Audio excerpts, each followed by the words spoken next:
Sir ಅದರಲ್ಲೇ ನೀವು ಮಾತಾಡ್ತಾ ಇರ್ತೀರಿ ಅಂದರೆ ಅಪ್ಪನ ಟಾರ್ಚರ್ ಕೊಡ್ತಾರೆ, ಶೋಗೆ ಬರೋ ಟೈಮಲ್ಲಿ ಟಾರ್ಚರ್ ಕೊಡ್ತಾರೆ ಅನ್ನೋದ್ರೆ ಅವತ್ತಿನ ನಿಮ್ಮ ಮನಸ್ಥಿತಿ ಹೆಂಗಿತ್ತು? ಅಂದರೆ ಆ ರೀತಿ ನೀವು ಸುಳ್ಳು ಆರೋಪ ಮಾಡೋವಂಥ ನಿಟ್ಟಿನಲ್ಲಿ ನೀವು ಒಪ್ಕೊಳ್ಳೋಂಥ ಪರಿಸ್ಥಿತಿ ಎಷ್ಟು ಕಷ್ಟ ಆಗಿತ್ತು ಅಂತ?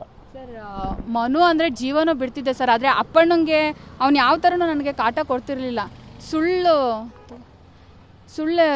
ಕೊಡೋಕ್ಕೆ ನನಗೂ ತುಂಬ ಕಷ್ಟ ಆಗ್ತಿತ್ತು. ತುಂಬ ಹತ್ತುಬಿಟ್ಟೆ ಅವ್ನು ಏನು ಮಾಡ್ದ ತಪ್ಪು ಪಾಪ. ಶೋ ಕರಿತಾನೆ, ಅದರಲ್ಲೂ ತಪ್ಪ. ಮತ್ತು ನಂಗೆ ತುಂಬ ಬುದ್ಧಿ ಹೇಳ್ತಿದ್ದ ಅವನು, ಬೇಡ ಕಣೆ ಮನು ಜೊತೆ ಈ ಥರ ಒಂದಲ್ಲ ಒಂದಿನ ನೀನು ಮೋಸ ಮಾಡೇ ಮಾಡ್ತಾನೆ, ಬೀದಿಗೆ ನಿಲ್ಲಿಸ್ತಾನೆ, ದಯವಿಟ್ಟು ಬೇಡ ಆ ಥರ. ಅವ್ನು ಯಾಕೆಂದರೆ ಇವ್ನು ಆಲ್ಮೋಸ್ಟ್ ಅಲ್ಲಿ ನಮ್ಮ ಮನೇಲಿದ್ದಾಗೆಲ್ಲ ಒಂದು ಶೋಗೆ ಅಂತ ಅಂದ್ಬಿಟ್ಟು ಪಾಪ ಅಪ್ಪನ ಕಾಲ್ ಮಾಡಿದಾಗೆಲ್ಲ ಲೌಡ್ ಸ್ಪೀಕರ್ ಆನ್ ಮಾಡೋನು.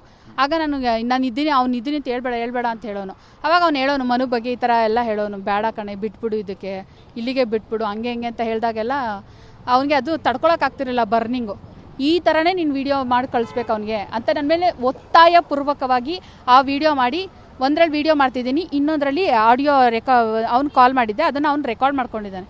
ಗೊತ್ತಿಲ್ಲ ಈ ಥರ ಫ್ಯೂಚರಲ್ಲಿ ಯೂಸ್ ಮಾಡ್ತಾನೆ ಅಂತ. ಅಪ್ಪಣ್ಣಂದು ಏನೂ ತಪ್ಪಿಲ್ಲ. ಆ ಕಾರಣಕ್ಕೇ ಬೇರೊಂದು ನಂಬರಿಂದ ನಾನು ಅವ್ನು ಕಾಲ್ ಮಾಡಿ, ಯಾಕೆಂದರೆ ಬ್ಲಾಕ್ ಮಾಡಿಬಿಟ್ಟಿದ್ದ, ಏನು ತಪ್ಪು ಮಾಡಿದೆ ನಾನು ಅಂತ. ಆ ಮನೆಯೂ ಅವನು ಪಾಪ ಬ್ಲಾಕ್ ಮಾಡಿದ್ದ.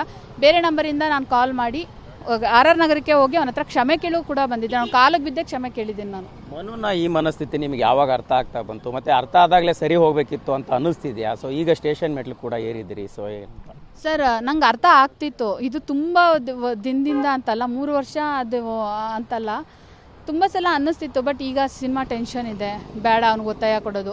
ಈ ಸಿನಿಮಾ ಮುಗಿದ ಮೇಲೆ ಸರಿ ಹೋಗ್ತಾನೆ. ಯಾಕೆಂದರೆ ಸಿನಿಮಾ ಇಲ್ದಿದ್ದಾಗೆಲ್ಲ ಸಿಕ್ಕಾಪಟ್ಟೆ ಚೆನ್ನಾಗಿದೆ ನನ್ನ ಹತ್ರ. ಹಾಗಾಗಿ ಸಿಕ್ಕಾಪಟ್ಟೆ ಟೈಮು ಕೂಡ ಕೊಡ್ತಿದ್ದ. ಈ ಸಿನಿಮಾ ಅಂತ ಯಾವಾಗಾಯಿತು ಅವಾಗಿಂದ ಅವನಿಗೆ ಟೈಮ್ ಕೊಡೋಕ್ಕೆ ಟೈಮ್ ಇರ್ತಿರಲಿಲ್ಲ. ಸೊ ಆವಾಗ ನಾನು ಸ್ವಲ್ಪ ಜಗಳ ಮಾಡೋಕ್ಕೆ ಅದು ಇದು ಅಂತೆಲ್ಲ ಶುರು ಮಾಡಿದೆ. ಅವನು ಈಗ ಸಿನಿಮಾ